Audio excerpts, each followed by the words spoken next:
నేనైతే మెసేజ్ చేశాను సార్. సరే. చూడండి, గుంటూరులోని లెక్క మొదలు పెడుతున్నా చూడండి. మొన్న ఒక లెక్క చెప్పాను, నిన్నేమో 2 లెక్కలు చెప్పా. మొత్తం 3 లెక్కలని. ఇవాళ 4గో లెక్క చెప్తున్నా చూడండి. ఫోర్త్ ప్రాబ్లం చెప్తున్నా ఇవాళ. ఫోర్త్ ప్రాబ్లం, గుంటూరులోని కిషోర్ 200 సైకిళ్లను కన్సైన్మెంట్పై విజయవాడలోని పవన్కు కన్సైన్మెంట్పై పంపాడు. గుంటూరులోని కిషోర్ 200 సైకిళ్లను కన్సైన్మెంట్పై విజయవాడలోని పవన్కు పంపించాడు. వాటి విలువ 1,20,000 రూపాయలు. వాటి విలువ 1,20,000 రూపాయలు. 1,20,000 రూపాయలు. కిషోర్ రవాణాలో బీమా, తర్వాత ఫ్రైట్ నిమిత్తం 6,000 రూపాయలు చెల్లించాడు. పవన్ దిగుమతి సుంకాలు 1,200, గోడౌన్ అద్దె 800 చెల్లించాడు. తర్వాత కన్సైని ఏం చేశాడంటే 180 సైకిళ్లను 2,00,000 రూపాయలకు అమ్మకం చేశాడు. పవన్ స్థూల అమ్మకాల మీద 10% కమిషన్ ఛార్జ్ చేశాడు. ఇద్దరి పుస్తకాలలో చిట్టాబద్దులు ఆవర్జా ఖాతాలు చూపండి. ఇద్దరి పుస్తకాలలో చిట్టాబద్దులు ఆవర్జా ఖాతాలు చూపండి. అది మనకి ఇచ్చినటువంటి లెక్క. చూడండి, గుంటూరులోని కిషోర్ 200 సైకిళ్లను కన్సైన్మెంట్పై విజయవాడలోని పవన్కు పంపించాడు. గుంటూరులో ఉండేటువంటి కిషోర్ 200 సైకిళ్లను కన్సైన్మెంట్పై విజయవాడలో ఉండేటువంటి పవన్కు పంపించాడు. వాటి విలువ 1,20,000 రూపాయలు. గుంటూరులో ఉండేటువంటి కిషోర్ ఏమో కన్సైనార్, విజయవాడలో ఉండేటువంటి పవన్ ఏమో కన్సైని. గుంటూరులో ఉన్నటువంటి కిషోర్ ఏమో కన్సైనార్, తర్వాత విజయవాడలో ఉన్నటువంటి పవన్ ఏమో కన్సైని. ఈ కన్సైన్మెంట్పై పంపిన సరుకు ఖరీదు ఎంత? 1,20,000 రూపాయలు. 200 సైకిళ్ళు పంపించాడు. ఈ 200 సైకిల్ యొక్క ఖరీదు ఎంత అంటే 1,20,000 రూపాయలు వాటి యొక్క ఖరీదు.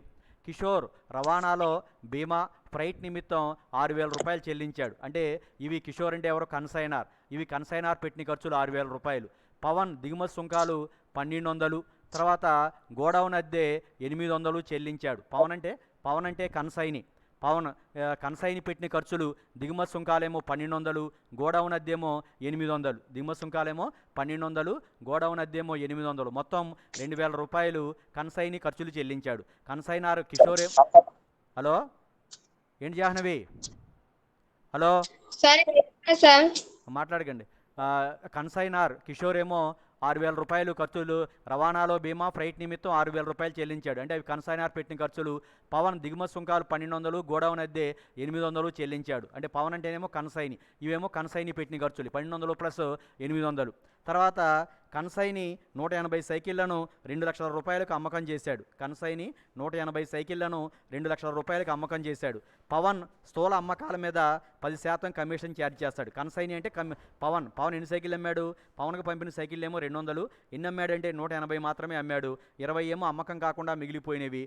పవన్ స్థూల అమ్మకాలు అంటే గ్రాస్ సేల్స్ అంటే మొత్తం అమ్మకాల మీద 10% కమిషన్ని ఛార్జ్ చేస్తాడు. ఇద్దరి పుస్తకాలలో చటాబద్దులు ఆవర్జా ఖాతాలను చూపండి అన్నాడు. ఇక్కడ మనకి మొత్తం మనం ఎన్ని సైకిల్ పంపించాం? ఇక్కడ జాహ్నవి ఎన్ని సైకిల్ పంపించాం మనం? 180. పైన చూడు, 200 సైకిళ్ళు పంపించాం. మనం ఎన్ని అమ్మేశాం? 200 సైకిళ్ళు పంపించాం. మనం ఎన్ని అమ్మేశాం? 180 సైకిళ్ళు అమ్మేశాం. అంతేనా? మనం పంపిన సైకిళ్ళు 200 అయితే మన కన్సైని అమ్మిన సైకిళ్ళు ఏంటంటే 180 సైకిళ్ళు మాత్రమే అమ్మాడు.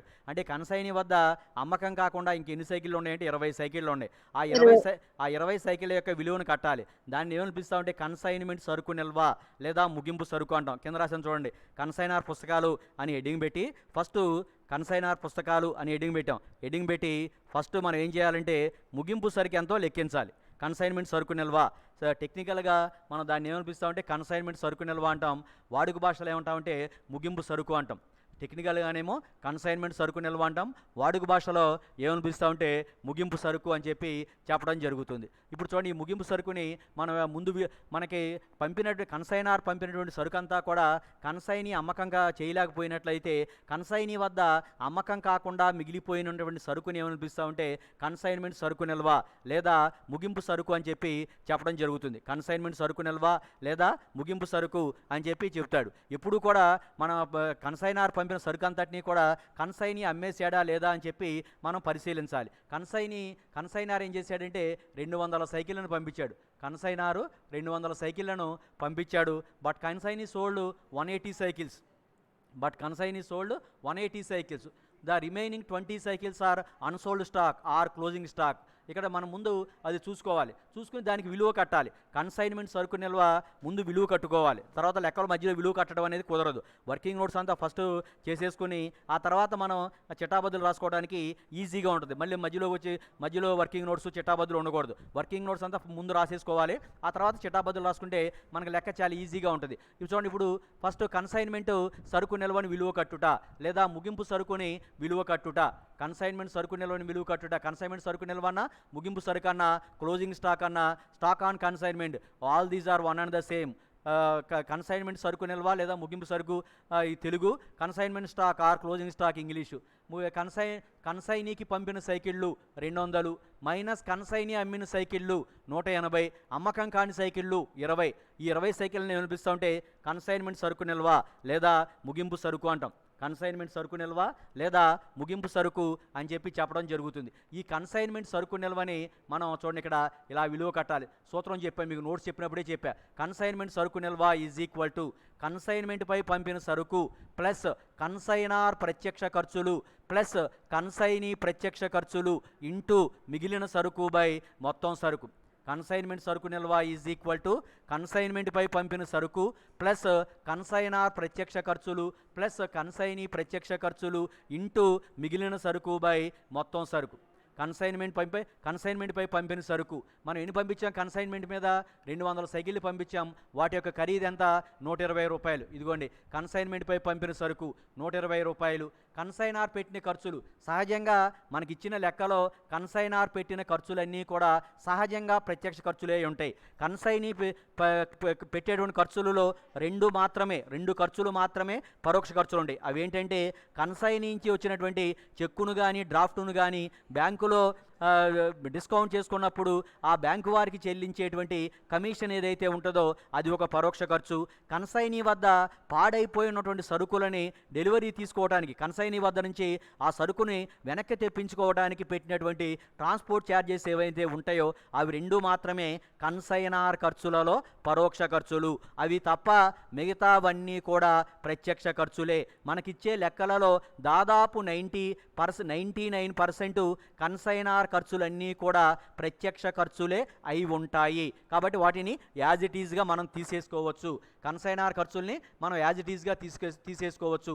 అంటే కన్సైనార్ ఎంత పెట్టాడంటే 6,000 పెట్టాడు. ఈ 6,000 యాజ్ ఇట్ ఈజ్గా తీసుకోండి. ఇక నెక్స్ట్ కన్సైనీ పెట్టేటువంటి ఖర్చుల్లో 2 ఖర్చులు ఉంటాయి. ప్రత్యక్ష ఖర్చులు ఉంటాయి, పరోక్ష ఖర్చులు ఉంటాయి. ముగింపు సరుకును లెక్కించేటప్పుడు కన్సైనీ పెట్టినటువంటి ఖర్చులలో ఒక్క ప్రత్యక్ష ఖర్చులను మాత్రమే లెక్కలోకి తీసుకోవాలి. ముగింపు సరుకు లెక్కించేటప్పుడు కన్సైనీ చెల్లించినటువంటి ఖర్చులలో only non recurring expenses that is equal to ప్రత్యక్ష ఖర్చులు ఏవైతే ఉంటాయో ఆ ప్రత్యక్ష ఖర్చులను మాత్రమే ముగింపు సరుకులో లెక్కించేటప్పుడు భాగంగా తీసుకోవాలి. కన్సైన్మెంట్ ఖాతాకు డెబిట్ చేసేటప్పుడు మాత్రం అన్ని ఖర్చులు, ప్రత్యక్ష ఖర్చులు పరోక్ష ఖర్చులు రెండూ కలిపి కన్సైన్మెంట్ ఖాతాలో డెబిట్ చేయొచ్చు. కానీ ముగింపు సరుకు కట్టేటప్పుడు మాత్రం కన్సైనీ యొక్క ప్రత్యక్ష ఖర్చులలో మాత్రమే భాగం తీసుకోవాలి. ఇక్కడ చూడండి, మనకి కన్సైనీ చూడండి, పవన్ దిగుమతి సుంకాలు 1,200, గోడౌన్ అద్దె 800 చెల్లించాడు. ఇందులో దిగుమతి సుంకాలు అనేదేమో ప్రత్యక్ష ఖర్చు, గోడౌన్ అద్దెమో పరోక్ష ఖర్చు. ముగింపు సరుకు లెక్కించేటప్పుడు ప్రత్యక్ష ఖర్చులు మాత్రమే తీసుకోవాలి. ప్రత్యక్ష ఖర్చులు అంటే సరుకు కన్సైనీ యొక్క గోడౌన్కు చేరే వరకు పెట్టే ఖర్చులన్నీ కూడా ప్రత్యక్ష ఖర్చులు అవుతాయి. సరుకు కన్సైనీ యొక్క గోడౌన్కి చేరే వరకు పెట్టే ఖర్చులన్నీ కూడా ఏమవుతాయి అంటే ప్రత్యక్ష ఖర్చులు అవుతాయి. కాబట్టి ఒకసారి సరుకు గోడౌన్కు చేరిన తర్వాత పెట్టే ఖర్చులు, గోడౌన్ బీమా, తర్వాత గోడౌన్ అద్దె, అమ్మకందారుల కమిషన్, అమ్మకందారుల జీతాలు, ఆల్ దీస్ ఎక్స్పెన్సెస్ ఏమవుతాయి అంటే పరోక్ష ఖర్చులు అవుతాయి, ఇండైరెక్ట్ ఎక్స్పెన్సెస్ అవుతాయి. ఇవి ప్రత్యక్ష ఖర్చులు. ఏంటంటే దిగుమతి సుంకాలు ప్రత్యక్ష ఖర్చులు. కాబట్టి ముగింపు సరుకు కట్టేటప్పుడు ఈ 1,200 మాత్రమే తీసుకోవాలి, కానీ 800 పరిగణలోకి తీసుకోకూడదు. కానీ ఈ 2 ఖర్చులు 1,200 ప్లస్ 800 ఈ రెండింటినీ కూడా చిట్టాబద్దులో కన్సైన్మెంట్ ఖాతాకు డెబిట్ చేస్తూ పద్దు రాయాలి. ఇప్పుడు చూడండి, 1,20,000 ప్లస్ ఇది కన్సైన్మెంట్ పై పంపిన సరుకు 1,20,000 ప్లస్ 6,000 ఏమో ప్రత్యక్ష కన్సైనార్ ప్రత్యక్ష ఖర్చులు ప్లస్ 1,200 ఏమో కన్సైనీ ప్రత్యక్ష ఖర్చులు ఇంటూ మిగిలిన సరుకు బై చూడండి ఇక్కడ ఇంటూ మిగిలిన సరుకు బై మొత్తం సరుకు.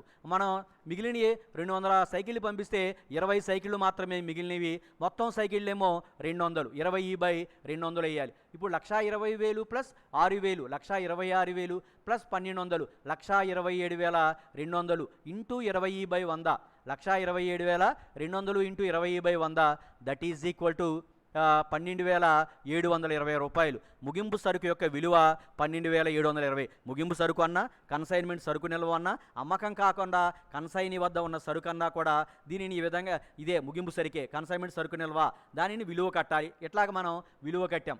అర్థమైందా జాహ్నవి? జాహ్నవి అర్థమైందా? కన్సైన్మెంట్ సరుకు నిల్వని విలువ కట్టడం. కన్సైన్మెంట్ సరుకు నిల్వ అంటే ఏంటి అసలు? కన్సైన్మెంట్ సరుకు నిల్వ అంటే ఈ సైకిల్ అదే అంటే ఏంటి? కన్సైన్మెంట్ సరుకు నిల్వ అంటే ఏంటి? ముగింపు సరుకు. ముగింపు సరుకు అంటే కన్సైన్మెంట్ సరుకు నిల్వ, అంతేనా? అవును సార్. అసలు ముగింపు సరుకు అంటే ఏంటి? అసలు అర్థం ఏంటి? ముగింపు సరుకు అంటే అర్థం ఏంటి చెప్పండి. నేను అడిగేది అర్థం. ముగింపు సరుకు అంటే అర్థం ఏంటి అని అడుగుతున్నా. ముగింపు సరుకు అంటే అర్థం ఏంటమ్మా? భవానీ ఎఫ్ఎఫ్ ముగింపు సరుకు అంటే ఏంటమ్మా? సంస్థ నెలాఖరుకు మిగిలినది. కన్సైనీకి పంపిన సరుకులో కన్సైనీ వద్ద అమ్మకం కాకుండా మిగిలిపోయిన సరుకును ముగింపు సరుకు అంటాం. జాహ్నవి అర్థమైందా? అర్థమైంది సార్. మరి చదవాలి మరి. ముగింపు సరుకు అంటే ఇప్పుడు ఏంటి? కన్సైనార్ పంపిన సరుకులో కన్సైనీ వద్ద అమ్మకం కాకుండా మిగిలిన సరుకును ముగింపు సరుకు అంటాం. ఆ ముగింపు సరుకుని మనం విలువ కట్టాలి. ముగింపు సరుకు అన్నా కన్సైన్మెంట్ సరుకు నిల్వ అన్నా కూడా ఒకటే. ముగింపు సరుకు అన్నా కన్సైన్మెంట్ సరుకు నిల్వ అన్నా కూడా ఒకటే. దీనికి మనం ఎలా కడతామంటే సూత్రం ఒకటి ఉంటుంది. కన్సైన్మెంట్ సరుకు నిల్వ లేదా ముగింపు సరుకు ఈజ్ ఈక్వల్ టు కన్సైన్మెంట్ పై పంపిన సరుకు ప్లస్ కన్సైనార్ ప్రత్యక్ష ఖర్చులు ప్లస్ కన్సైనీ ప్రత్యక్ష ఖర్చులు ఇంటూ మిగిలిన సరుకు బై మొత్తం సరుకు ఇంటూ మిగిలిన సరుకు బై మొత్తం సరుకు. కన్సైన్మెంట్ పై పంపిన సరుకు మనం 200 సైకిళ్ళు పంపించాం. వాటి యొక్క ఖరీదు ఎంత అన్నాడు? లెక్కలో 1,20,000 అన్నాడు. కాబట్టి ముందు కన్సైన్మెంట్ పై పంపిన సరుకు 1,20,000 ప్లస్ కన్సైనార్ పెట్టిన ఖర్చులు మనకి ఇచ్చేటువంటి లెక్కలో దాదాపు కన్సైనార్ ఖర్చులన్నీ కూడా ప్రత్యక్ష ఖర్చులే అయి ఉంటాయి. కాబట్టి వాటిని తీసేసుకుంటాం. ఇక కన్సైనీ పెట్టేటువంటి ఖర్చులో 2 రకాలైన ఖర్చులు ఉంటాయి. అవి ఏంటంటే ప్రత్యక్ష ఖర్చులు ఉండొచ్చు, పరోక్ష ఖర్చులు కూడా ఉండొచ్చు. ప్రత్యక్ష ఖర్చు కన్సైనీ పెట్టే ఖర్చులలో ప్రత్యక్ష ఖర్చులు అంటే సరుకు కన్సైనీ యొక్క గోడౌన్కు చేరే వరకు పెట్టే ఖర్చులన్నీ కూడా ప్రత్యక్ష ఖర్చులు అవుతాయి. సరుకు కన్సైనీ యొక్క గోడౌన్కు చేరే వరకు పెట్టే ఖర్చులన్నీ కూడా ఏమవుతాయి అంటే ప్రత్యక్ష ఖర్చులు అవుతాయి. ఈ ప్రత్యక్ష ఖర్చుల్లో ముగింపు సరుకు కట్టేటప్పుడు ఓన్లీ ప్రత్యక్ష ఖర్చులను మాత్రమే లెక్కలో తీసుకోవాలి. ఇక్కడ చూడండి, పవన్ దిగుమతి సుంకాలు 1,200, గోడౌన్ అద్దె 800 చెల్లించాడు. ఇందులో ఈ 1,200 ఇందులో 1,200లోనేమో ఏమవుతుందంటే అది ప్రత్యక్ష ఖర్చులు అవుతాయి. గోడౌన్ అద్దె 800లోనేమో పరోక్ష ఖర్చు అవుతుంది. ముగింపు సరుకు కట్టేటప్పుడు మనం ప్రత్యక్ష ఖర్చులలో మాత్రమే భాగం తీసుకోవాలి. దట్ మీన్స్ ఏంటంటే దిగుమతి సుంకాలను మాత్రమే మనం పరిగణలోకి తీసుకోవాలి, కానీ గోడౌన్ అద్దెను ముగింపు సరుకుకి లెక్కించేటప్పుడు పరిగణలోకి తీసుకోకూడదు. అందుకనే 1,20,000 కన్సైన్మెంట్ పై పంపిన సరుకు, కన్సైనార్ ప్రత్యక్ష ఖర్చులు 6,000, కన్సైనీ ప్రత్యక్ష ఖర్చులు 1,200, మొత్తం కూడితే 1,27,200 into remaining stock by total stock, మిగిలిన సరుకు బై మొత్తం సరుకు 20/200 దట్ ఈజ్ ఈక్వల్ టు 12,720 రూపాయలు. కన్సైన్మెంట్ సరుకు నిల్వ యొక్క విలువ ఎంత అంటే 12,720 రూపాయలు. అర్థమైందా అందరికీ? భవానీ అర్థమైందా? భవానీ హలో, అర్థమైందా సార్? మళ్ళీ చెప్పండి సార్. అర్థం అమ్మా. నువ్వేమో పబ్జీ ఆడుతున్నావా? నేనేం ఆడట్లేదు సార్. మరి జాగ్రత్తగా ఉండి వినాలి జాగ్రత్తగా. కన్సైన్మెంట్ సరుకు నిల్వ సూత్రం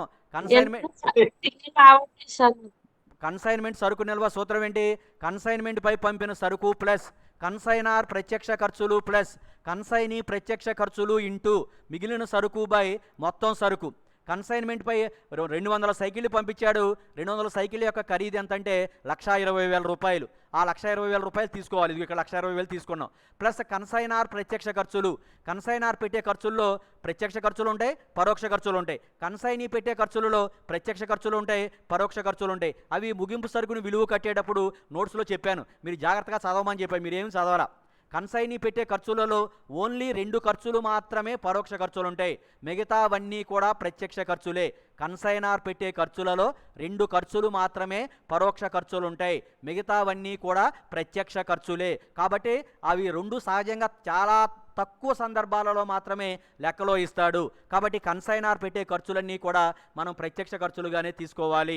కన్సైనీ పెట్టే ఖర్చులు అంటే కన్సైనీ పెట్టే ఖర్చులు కన్సైనార్ పెట్టేటువంటి పరోక్ష ఖర్చులు ఏమిటంటే కన్సైనార్ పెట్టే పరోక్ష ఖర్చులు అవేంటంటే, ఒకటి కన్సైనీ పంపినటువంటి బిల్లును కానీ డ్రాఫ్టును కానీ బ్యాంకులో నగదులోకి మార్చుకోవడానికి బ్యాంకు వారికి చెల్లించేటువంటి కమిషను లేదా డిస్కౌంట్. కన్సైనీ పంపినటువంటి బిల్లును కానీ డ్రాఫ్టును కానీ నగదులోకి మార్చుకోవడానికి బ్యాంకు వారికి చెల్లించేటువంటి కమిషన్ కానీ లేదా డిస్కౌంట్ అదొకటి. కన్సైనీ వద్ద పాడైపోయిన సరుకు ఏదైనా ఉన్నట్లయితే తిరిగి దానిని తెప్పించుకోవడానికి కన్సైనార్ ఏమైనా ఖర్చు పెట్టినట్లయితే ఆ ఖర్చుల్ని కూడా మనం ఏమనిపిస్తామంటే పరోక్ష ఖర్చులు అంటాం. ఈ 2 మాత్రమే కన్సైనార్ పెట్టేటువంటి పరోక్ష ఖర్చులు.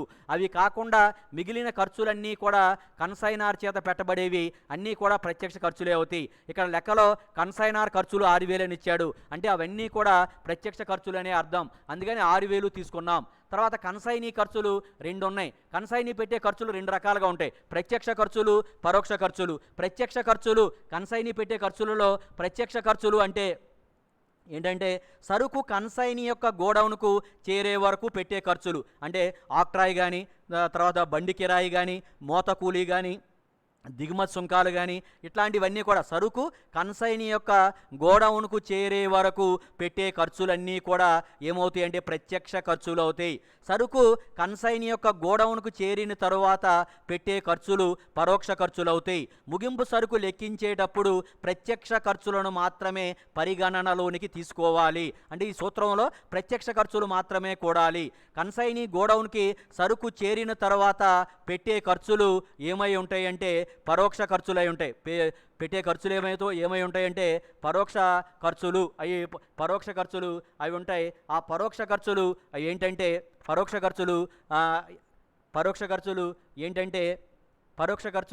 ఏంటంటే అవి అమ్మకందారుల గోడౌన్ అద్దె కానీ గోడౌన్ బీమా కానీ తర్వాత అమ్మకందారుల కమిషన్ కానీ అమ్మకందారుల జీతాలు కానీ all these expenses shall be treated as indirect expenses of consignee. ఇవన్నిటిని కూడా మనం కన్సైనీ యొక్క పరోక్ష ఖర్చులుగా భావిస్తాం. ముగింపు సరుకు కట్టేటప్పుడు కన్సైనార్ ప్రత్యక్ష ఖర్చులు కన్సైనీ ప్రత్యక్ష ఖర్చులను మాత్రమే పరిగణనలోనికి తీసుకోవాలి కానీ పరోక్ష ఖర్చులను పరిగణనలోనికి తీసుకోకూడదు.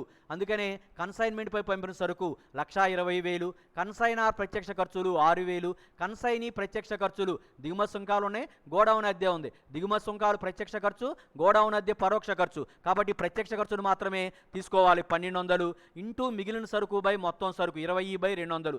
ఇవన్నీ కూడితే 1,27,200 ఇంటూ 20/100, 1,27,200 ఇంటూ 20/200 కూడి మనం కొట్టేస్తే దీన్ని స్ట్రైక్ ఆఫ్ చేస్తే మనకి ఎంత వస్తుందంటే 12,720 రూపాయలు ముగింపు సరుకు విలువ వస్తుంది. అర్థమైందా భవానీ?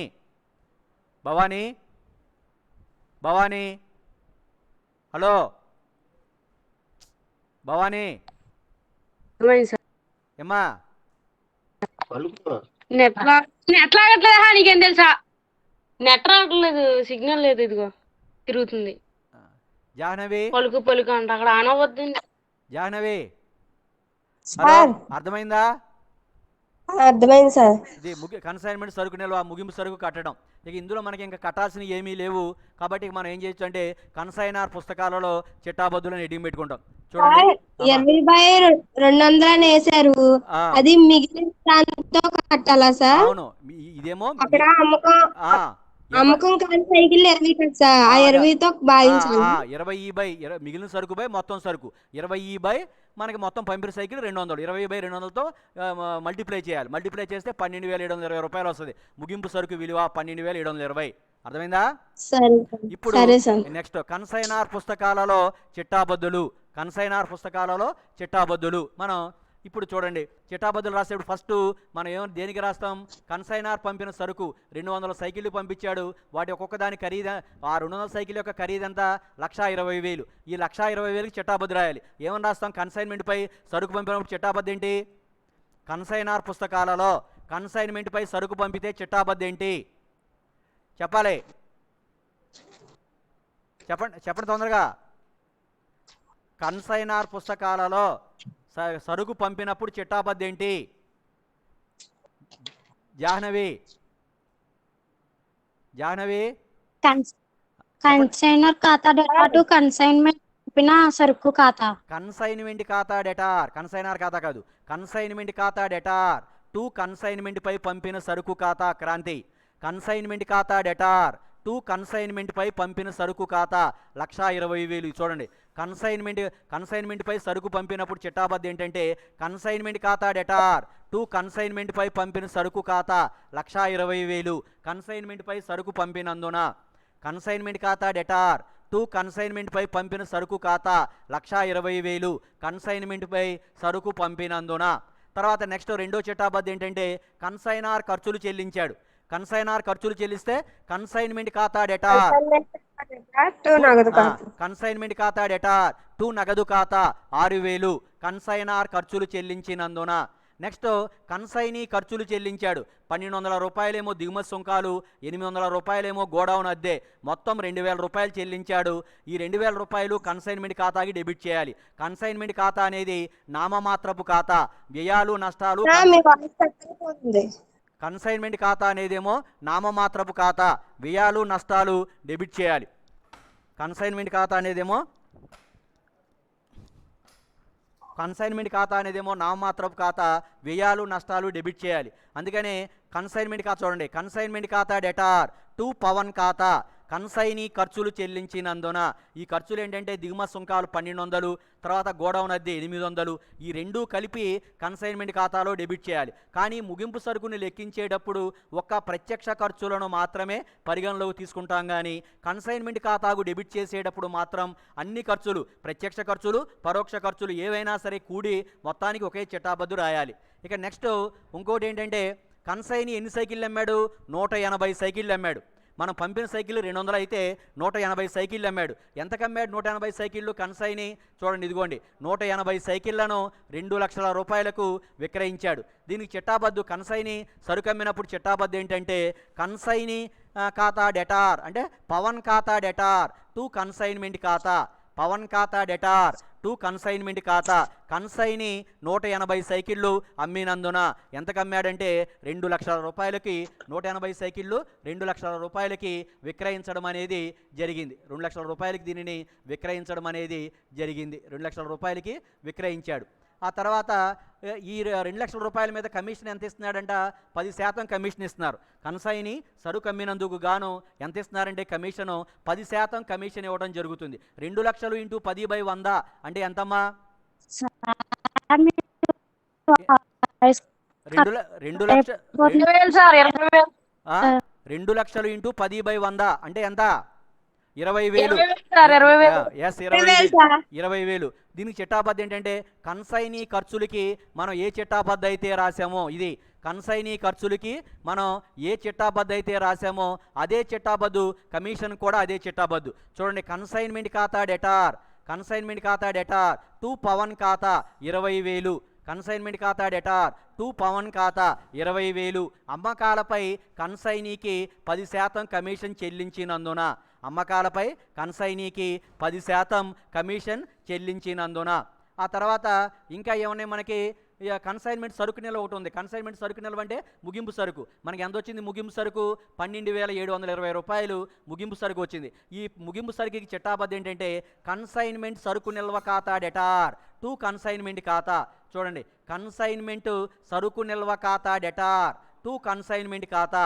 కన్సైన్మెంట్ సరుకు నిల్వ ఖాతా డెటార్ టు కన్సైన్మెంట్ ఖాతా 12,720 అమ్మకం కాని సరుకును విలువ కట్టినందున లేదా ముగింపు సరుకును విలువ కట్టినందున అని రాయాలి. కన్సైన్మెంట్ సరుకు నిల్వను విలువ కట్టినందున లేదా ముగింపు సరుకును విలువ కట్టినందున అని చిట్టాబద్దు రాసాం, న్యారేషన్ రాసాం. చూడండి, అమ్మకం కాని సరుకును విలువ కట్టినందున రాసాం. ఇక నెక్స్ట్ ఇంకా మనం ఇక లెక్కలో మనకి రాయవలసిన చిట్టాబద్దులు ఏమీ లేవు, అన్నింటికి మనం చిట్టాబద్దులు రాసేసాం. ఇక ఏం చేయాలంటే ఆవర్జా ఖాతాలు వేయాలి. ఆవర్జా ఖాతాలు వేయడానికంటే ముందు మనం ఏం చేయాలంటే ఆవర్జా ఖాతాలు 3 వేస్తాం. కన్సైనార్ పుస్తకాలలో ఆవర్జా ఖాతాలు అని చెప్పి 3 ఖాతాలు మనం వేస్తాం. అవి ఏంటంటే, ఒకటి కన్సైన్మెంట్ ఖాతా, రెండోది కన్సైనీ ఖాతా, మూడోది కన్సైన్మెంట్పై పంపిన సరుకు ఖాతా. మూడోది ఏంటి? కన్సైన్మెంట్పై పంపిన సరుకు ఖాతా. మూడోది ఏంటంటే కన్సైన్మెంట్పై పంపిన సరుకు ఖాతా. 3 ఖాతాలు వేస్తాం. ఆ 3 ఖాతాలలో వచ్చేటువంటి మొత్తాలకి తేల్చిన నిల్వలకి చిట్టాబద్దులు రాయాలి. కాబట్టి ఈ 3 చిట్టాబద్దులకి మనం ఖాళీ వదిలేస్తాం. ఈ 3 చిట్టాబద్దులకి మనం ఏం చేస్తామంటే ఖాళీ వదిలేస్తాం. 3 చిట్టాబద్దులకి ఖాళీ వదిలేసి మనం ఇప్పుడు ఏం చేస్తామంటే 3 చిట్టాబద్దులకి ఖాళీ వదిలేసి మనం ఆవర్జా ఖాతాలు వేస్తాం. చూడండి, కన్సైనార్ పుస్తకాలలో ఆవర్జా ఖాతాలు అని హెడ్డింగ్ పెట్టుకుంటాం. కన్సైనార్ పుస్తకాలలో ఆవర్జా ఖాతాలు అని హెడ్డింగ్ పెట్టి కన్సైన్మెంట్ ఖాతా, ఇక్కడ ఖాతా అని రాసుకోండి. కన్సైన్మెంట్ ఖాతా ఫస్ట్ చిట్టాబద్దు ఏంటంటే కన్సైన్మెంట్పై సరుకు పంపించాం, దానిని కన్సైన్మెంట్ ఖాతాలో డెబిట్ చేయాలి. కన్సైన్మెంట్పై సరుకు పంపినప్పుడు దానిని కన్సైన్మెంట్ ఖాతాలో డెబిట్ చేయాలి. మొదటి చిట్టాబద్దు మనం రాసాం. చూడండి, ఏమని రాసామంటే మొదటి చిట్టాబద్దు కన్సైన్మెంట్ ఖాతా డెటార్ టు కన్సైన్మెంట్పై పంపిన సరుకు ఖాతా. ఏమని రాసాం? కన్సైన్మెంట్ ఖాతా డెటార్ టు కన్సైన్మెంట్పై పంపిన సరుకు ఖాతా. అందులో మనం వేసే ఖాతా ఏ ఖాతా వేస్తున్నాం చెప్పాలి. క్రాంతి మనం వేసే ఖాతా ఏంటి? మొదటగా వేసే ఖాతా ఏంటి? మనం కన్సైనర్ ఖాతా, కన్సైన్మెంట్ ఖాతా వేస్తున్నాం. మొదటగా కన్సైనార్ పుస్తకాలలో ఆవర్జా ఖాతాలు అని చెప్పి ఫస్ట్ మనం వేసే ఖాతా కన్సైన్మెంట్ ఖాతా వేస్తాం. ఈ చిట్టాబద్దులో కన్సైన్మెంట్ ఖాతాను ఏం చేసాం? డెబిట్ చేసాం సార్. కంటే ఆ మొత్తాన్ని కన్సైన్మెంట్ ఖాతాకి ఏం చేయాలి? డెబిట్ చేయాలి సార్. ఏమని రాయాలి? Very good. కన్సైన్మెంట్ పై పంపిన సరుకు ఖాతా. టు కన్సైన్మెంట్ పై పంపిన సరుకు ఖాతా. ఇవి మీ ఖాతాలు గుర్తుపెట్టుకోవాలి. కన్సైన్మెంట్ ఖాతాలో ఏముంటాయంటే కన్సైన్మెంట్ పై పంపిన సరుకు ఉంటుంది, ఎడమ వైపు డెబిట్ వైపున కన్సైనార్ పెట్టిన ఖర్చులు నగదని ఉంటుంది. తర్వాత కన్సైనీ ఖాతా, కన్సైనీ పెట్టిన ఖర్చులు ఉంటాయి. కన్సైనీ ఖాతా కమిషన్ ఉంటుంది. క్రెడిట్ వైపునేమో బై కన్సైనీ ఖాతా అమ్మకాలు ఉంటాయి. బై కన్సైన్మెంట్ సరుకు నిల్వ ముగింపు సరుకు ఉంటాయి. ఇవి ఖాతాలో నమూనా కూడా చెప్పాను నేను నోట్స్ చెప్పినప్పుడు. ఖాతాలు నమూనా చెప్పా, అవి మీరు గుర్తుపెట్టుకున్నట్లయితే చాలా ఈజీగా ఉంటాయి. మొదటిది కన్సైన్మెంట్ ఖాతాలో టు కన్సైన్మెంట్పై పంపిన సరుకు ఖాతా 1,20,000. నెక్స్ట్ కన్సైనీ పెట్టిన ఖర్చులు ఉంటాయి. కన్సైన్మెంట్ ఖాతా డెటార్ టు నగదు ఖాతా 6,000. తర్వాత కన్సైనీ పెట్టిన ఖర్చులు కన్సైనీ 2 ఖర్చులు పెట్టాడు. దిగుమతి సుంకాలేమో 1,200, గోడౌన్ అద్దెమో 800. మొత్తం 1,200 ప్లస్ 800 2,000.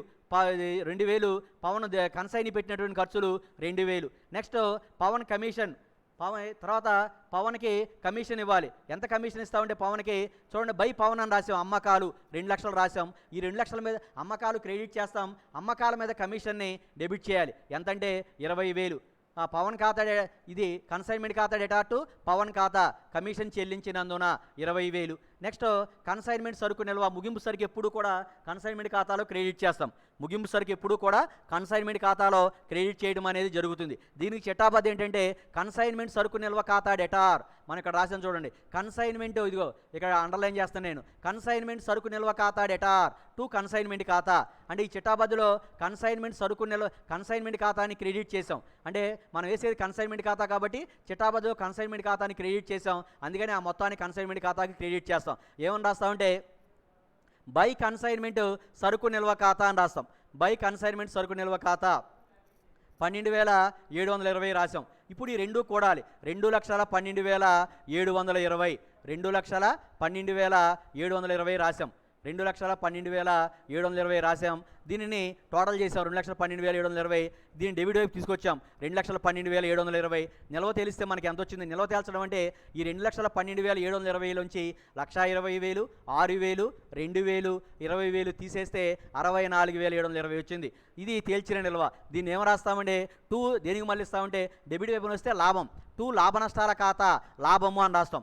ఈ మొత్తానికి నిల్వ తెలిస్తే వచ్చిన మొత్తం 64,720 టు లాభ నష్టాల ఖాతా లాభము అని రాస్తాం. దీనికి చిట్టాబద్ధం ఏం రాస్తాం? క్రాంతి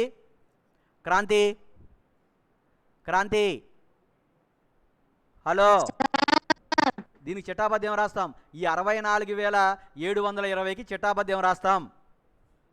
64 కన్సైన్మెంట్ ఖాతా డేటా టు లాభ నష్టాల వెరీ గుడ్. కన్సైన్మెంట్ ఖాతా చూడండి, ఇక్కడ రాసాం కన్సైన్మెంట్ ఖాతా డెటార్ టు లాభ నష్టాల ఖాతా. ఇక్కడ రాసాం చూడండి, ఇంటికి పెట్టా.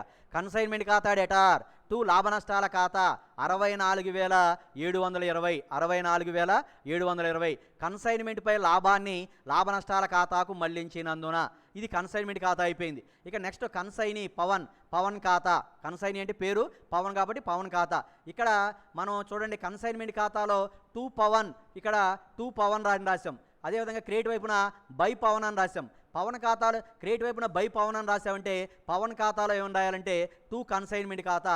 ఆ 2 లక్షలే ఇక్కడ డెబిట్ చేస్తాం. అమ్మకాలు అక్కడ కన్సైన్మెంట్ ఖాతాలో అమ్మకాలను క్రెడిట్ చేస్తాం, కన్సైనీ ఖాతాలో డెబిట్ చేస్తాం. కన్సైన్మెంట్ పవన్ ఖాతా డెటార్ 2 కన్సైన్మెంట్ ఖాతా 2 లక్షలు సరుకు అమ్మినందున. ఇక్కడ పవన్ పెట్టిన ఖర్చులు ఉన్నాయి 2,000, వీటిని క్రెడిట్ చేస్తాం. చూడండి క్రెడిట్ చేసాం. బై కన్సైన్మెంట్ ఖాతా ఇక్కడేమో డెబిట్ చేసాం. 2 పవన్ ఖాతా అని రాసాం. పవన్ ఖాతాలో బై కన్సైన్మెంట్ ఖాతాని 2,000 రాసాం. ఇక్కడ నెక్స్ట్ 2 పవన్ ఖాతా కమిషన్ 20,000 రాసాం. పవన్ ఖాతాలో బై కన్సైన్మెంట్ ఖాతా బ్రాకెట్లో కమిషన్ 20,000 రాసాం. 20,000 రాసిన తర్వాత ఇంకా ఏమీ లేవు, నిల్వ తేల్చాలంటే డెబిట్ వైపు ఎక్కువగా ఉంది, డెబిట్ వైపు కూడాం. దీన్ని క్రెడిట్ వైపు తీసుకొచ్చి ఈ 2 లక్షల్లోంచి 20,000 ప్లస్ 2,000 22,000 తీసేస్తే మనకి ఎంత వచ్చిందండి? తేల్చిన నిల్వ 1,78,000 వచ్చింది. ఈ 1,78,000కి చెక్కు ద్వారా చెల్లించాడు అన్నాడు. చెక్కు తేల్చిన నిల్వ ఏం చేశాడు? బ్యాలెన్సింగ్ ఫిగరు ఇది. దీనికి చిట్టాబద్ధం రాస్తాం. ఈ 1,78,000కి చిట్టాబద్ధం రాస్తాం. క్రాంతి సార్ ఈ 1,78,000కి చిట్టాబద్ధం రాస్తాం. బై బ్యాంక్ 1,78,000 రాసాం. దీనికి చిట్టాబద్ధం రాస్తాం. బ్యాంక్ ఖాతా డేటా టు పవన్ ఖాతా. ఎస్, బ్యాంక్ ఖాతా డెటార్ టు పవన్ ఖాతా. అది చూడండి, బ్యాంక్ ఖాతా డెటార్ టు పవన్ ఖాతా చిట్టాబద్దు 1,78,000 కన్సైనీ నుంచి రావాల్సిన మొత్తానికి డ్రాఫ్ట్ వచ్చినందున. బ్యాంక్ ఖాతా డెటార్ టు పవన్ ఖాతా 1,78,000 కన్సైనీ నుంచి రావాల్సిన మొత్తానికి డ్రాఫ్ట్ వచ్చినందున. ఇక ఆ ఖాతా కన్సైనీ ఖాతా అంటే పవన్ ఖాతా అయిపోయింది. మూడో ఖాతా ఏంటి? కన్సైన్మెంట్పై పంపిన సరుకు ఖాతా. ఈ కన్సైన్మెంట్పై పంపిన సరుకు ఖాతా అనేది చిట్టాబద్దులో మనకి ఎక్కడైనా ఉందా? కన్సైన్మెంట్పై పంపిన సరుకు ఖాతా అనేది చిట్టాబద్దులో ఎక్కడైనా ఉందా? డెబిట్ కానీ క్రెడిట్ కానీ కన్సైన్మెంట్పై పంపిన సరుకు ఖాతా ఎక్కడైనా ఉందా? మాట్లాడాలి. జాహ్నవి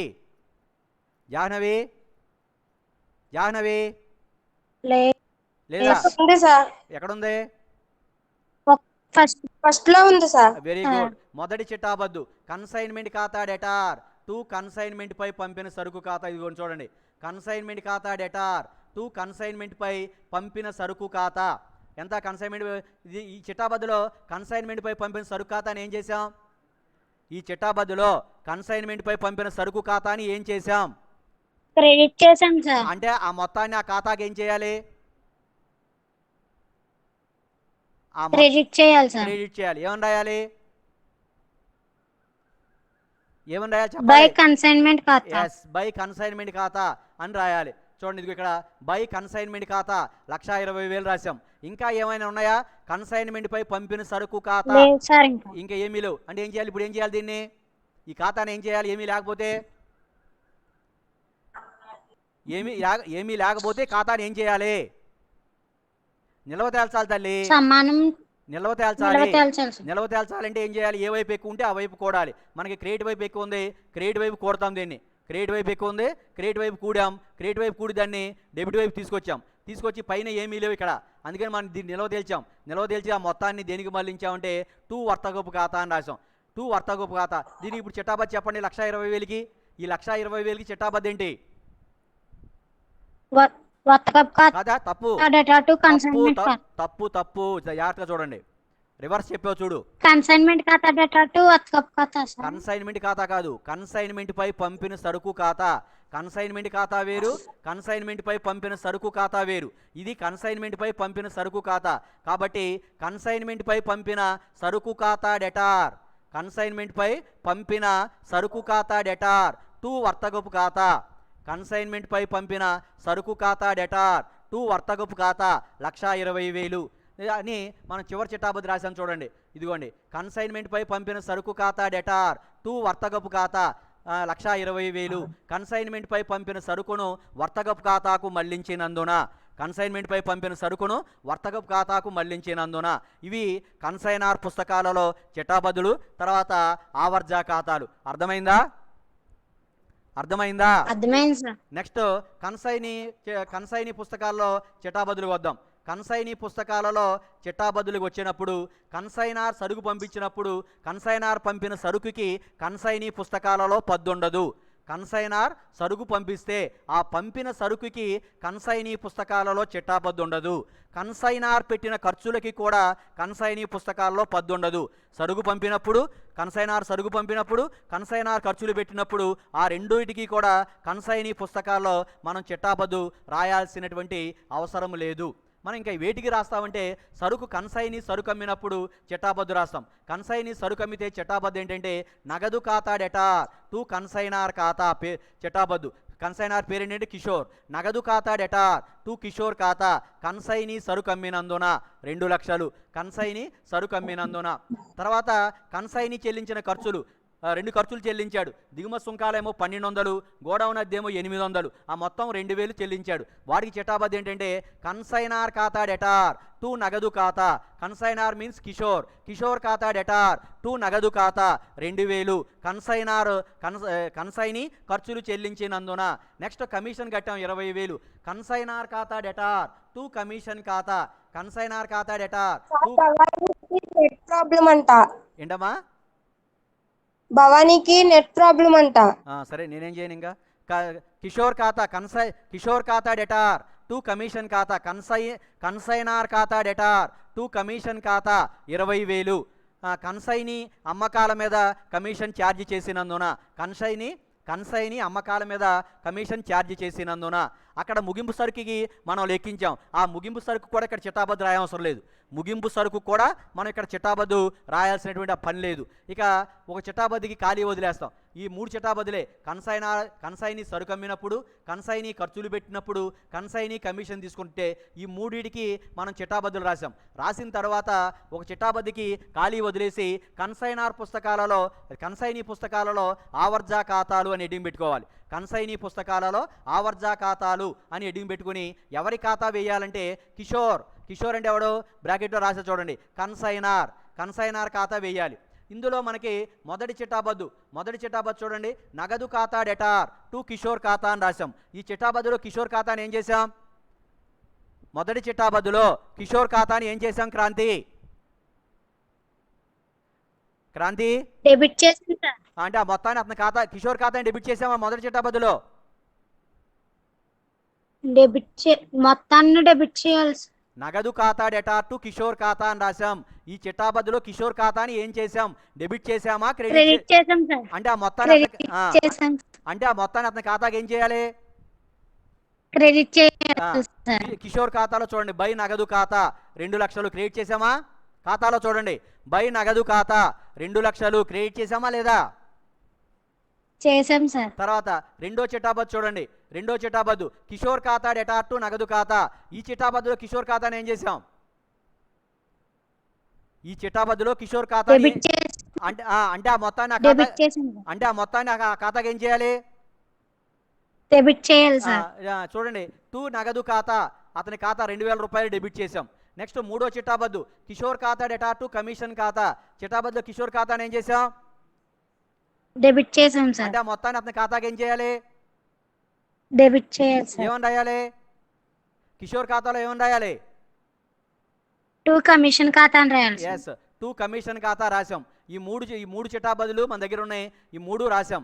రాసి నిల్వ తేల్చాలి. ఏ వైపు ఎక్కువ ఉందో నిల్వ తేల్చడానికి? డెబిట్ వైపు ఎక్కువ ఉందా, క్రెడిట్ వైపు ఎక్కువ ఉందా? క్రెడిట్ వైపు 2 లక్షలు ఉంది. 2 లక్షలు కూడాం, క్రెడిట్ ఎక్కువ ఉంది. ఈ డెబిట్ వైపు తీసుకొచ్చాం. ఈ 2 లక్షల్లోంచి ఈ 2,000 ప్లస్ 20,000 ఈ 2 తీసేయాలి. తీసేస్తే 1,78,000 వచ్చింది. ఈ 1,78,000కి ఏమని రాయాలంటే టు బ్యాంక్ ఆర్ టు నగదు ఖాతా ఏదైనా రాయొచ్చు. టు బ్యాంక్ ఖాతా లేదా టు నగదు ఖాతా అని చెప్పి రాయాలి. దీనికి చిట్టాబద్దు ఏంటి చెప్పండి? ఈ 1,78,000 చిట్టాబద్దు ఏంటి చెప్పాలి? 1,78,000. కిషోర్ ఖాతా డేటా టు నగదు ఖాతా సార్. ఎస్ ఎస్, కిషోర్ ఖాతా డెటార్ టు నగదు ఖాతా 1,78,000. చూడండి పైన రాసాం మనం. ఇదిగోండి కిషోర్ ఖాతా డెటార్ కనబడుతుందా? ఇంటూ పెడుతున్నా చూడండి, కనబడిందా? కనిపించింది సార్. కిషోర్ ఖాతా డెటార్ టు నగదు ఖాతా 1,78,000.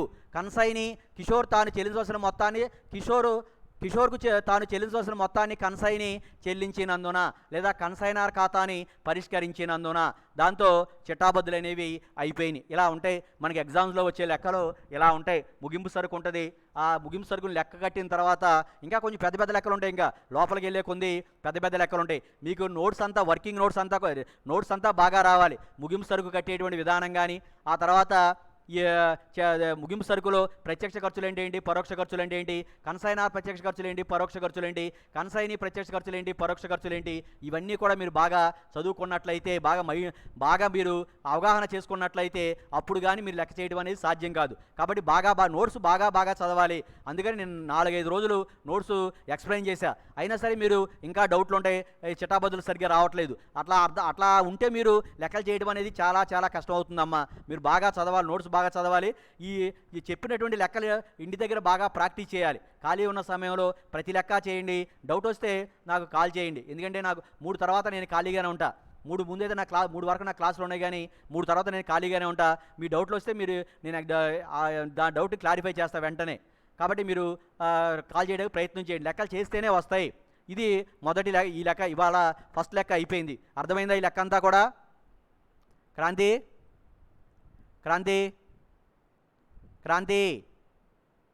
హలో, అర్థమైంది సార్. అందరికీ. అమ్మా భవానీ సరే, నీకు అర్థమైందా? జాహ్నవి, యమునా ఉందా? యమునా అర్థమైందా? యమునా యామిని అర్థమైంది సార్. యమునా అంటే నువ్వే. యామిని ఇంకెవరున్నారు? అర్థమైందమ్మా నీకు? అర్థమైంది సార్. మొత్తం చిట్టాబద్దులు రాయటము, ఖాతాలు వేయటం కూడా అర్థమైందా? అర్థమైంది సార్. నోట్స్ రాసుకుంటున్నారా ఏ రోజుకి ఆ రోజు? రాసుకుంటున్నాం సార్. జాగ్రత్తగా రాసుకోండి. తప్పులే తెలియని అర్థం ఉంటే నేను కాలేజీలోనే ఉంటున్నాను, ఒకవేళ ఎప్పుడైనా మీరు రావాలంటే రావచ్చు. Okay sir. నేను కాలేజీలోనే ఉంటాను, 4 వరకు కాలేజీలో ఉంటా. మీకు ఏమైనా డౌట్లు ఉంటే ఒకసారి కాలేజీకి వస్తే 3 తర్వాత రండి. మధ్యాహ్నం 3 తర్వాత వస్తే నేను డౌట్ ఏమైనా ఉంటే ఎక్స్ప్లెయిన్ చేస్తా. 3 లోపల రాకండి. 3 లోపల నా క్లాసులు ఉంటాయి, నేను ఖాళీ ఉన్నాను. 3 తర్వాత నేను ఖాళీ ఉంటాను. మీరు వచ్చినట్లయితే మీకు ఏమైనా డౌట్ ఉంటే ఎక్స్ప్లెయిన్ చేస్తా. ఇక నెక్స్ట్ ఇంకో లెక్క ఇచ్చాను, మీరు చేయగలుగుతారా? ఈ లెక్క మీరు చేయగలరా, మరి చేయలేరు? మీరు ఒకసారి చూడండి. బందర్లో ప్రాబ్లం నెంబర్ 5. బాయ్స్ ఎవరు లేరా? ఎవరో మాట్లాడట్లేదు. ఏమ్మా బాయ్స్ ఎవరైనా ఉన్నారా? ఏమ్మా జాహ్నవి హలో, జాహ్నవి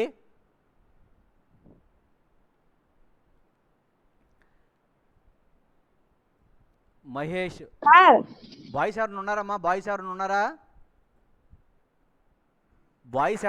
ఉన్నాడు అంతే, మిగతా వాళ్ళు ఎవరు లేరా?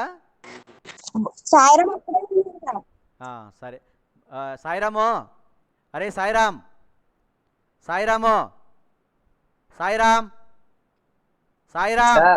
అర్థమవుతుందిగా?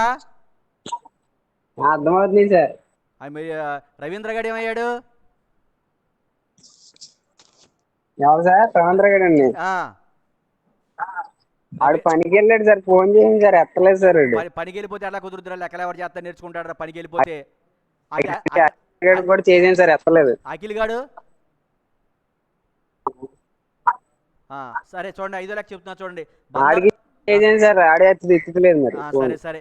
బందర్లో ఉన్నటువంటి రాజు ఒక్కొక్కటి 15,000 రూపాయలు విలువ గల 200 టీవీ సెట్లను గుంటూరులో ఉన్న రాణికి కన్సైన్మెంట్ పై పంపారు. బందర్లో ఉన్న రాజు ఒక్కొక్కటి 15,000 రూపాయలు విలువ గల 200 టీవీ సెట్లను గుంటూరులో ఉన్నటువంటి రాణికి కన్సైన్మెంట్ పై పంపారు.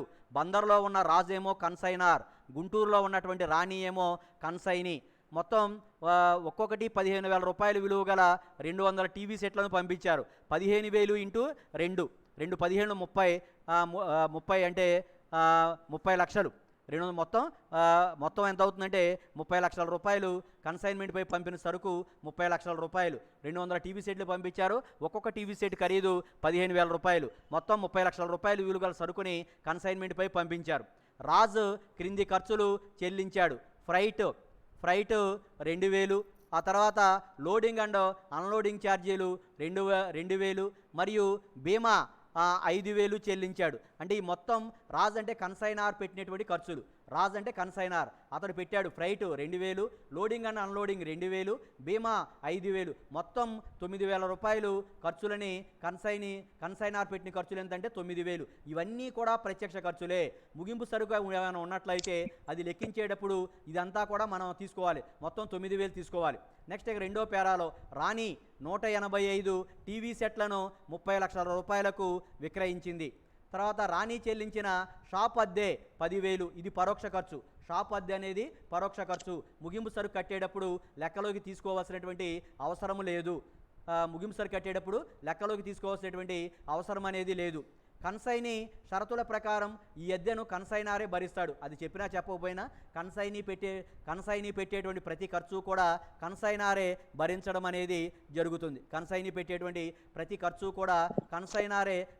అనేది జరుగుతుంది.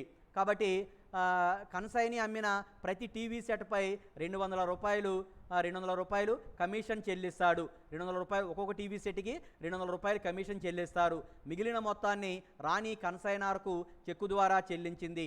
ఇద్దరి పుస్తకాలలో అవసరమైన ఖాతాలు చూపండి అన్నాడు. ఇక్కడ ఓన్లీ ఇంత ముందు లెక్కలో చిట్టాబదులు ఖాతాలు ఏమన్నాడు, ఇక్కడ కేవలం ఖాతాలు మాత్రమే ఏమన్నాడు. ఇక్కడ చూడండి, మనకి పంపిన టీవీ సెట్లు ఎన్ని టీవీ సెట్లు పంపించారంటే 200 టీవీ సెట్లు పంపించారు. 200 టీవీ సెట్లలో 185 అమ్మేశారు. చూడు, కన్సైనీకి పంపిన టీవీ సెట్లు 200 మైనస్ కన్సైనీ అమ్మిన టీవీ సెట్లు 185, అమ్మకం కాని టీవీ సెట్లు 15. ముగింపు సరుకు అమ్మకం కాని టీవీ సెట్లన్నా ముగింపు సరుకు అన్నా ఒకటే. 15 టీవీ సెట్లు ఉన్నాయి. దానికి చూడండి, ఈ వర్కింగ్ నోట్స్ ఇలా రాయాలి. సూత్రం రాసి దానిని ఇట్లా కడితే మనకి 2,25,675 రూపాయలు ముగింపు సరుకు అనేది వచ్చింది. ఇక నెక్స్ట్ కన్సైనార్ పుస్తకాలలో ఆవర్జా ఖాతాలు. ఫస్ట్ రాజు ఖాతా వేయాలి, ఆ తర్వాత రాణి ఖాతా కన్సైనీ ఖాతా వేయాలి, ఆ తర్వాత మూడో ఖాతా కన్సైన్మెంట్పై పంపిన సరుకు ఖాతా వేయాలి. ఇక నెక్స్ట్ కన్సైనీ పుస్తకాలలో ఆవర్జా ఖాతాలు అని చెప్పి ఇక్కడ కన్సైనీ పేరు రాసుకోండి. కన్సైనీ పేరు ఏంటంటే రాజు ఖాతా. ఇది ఇక్కడ రాజు ఖాతా అని చెప్పి మీరు రాసుకోండి. రాజు ఖాతా అని చెప్పి రాజు ఖాతా. టైం అయిపోయింది. మీరు చేస్తే చేయండి, లేకపోతే రేపు పొద్దున్న మళ్ళీ నేను చెప్తా. ఈ లెక్క టైం అయిపోయింది. అర్థం చేయగలరా? జాహ్నవి హలో, చేయగలరా? లెక్క చేయగలరా? హలో జాహ్నవి, ట్రై చేస్తాం. ట్రై చేయండి, లేకపోతే రేపు పొద్దున్న నేను చెప్తా. సరే సార్. ఓకే.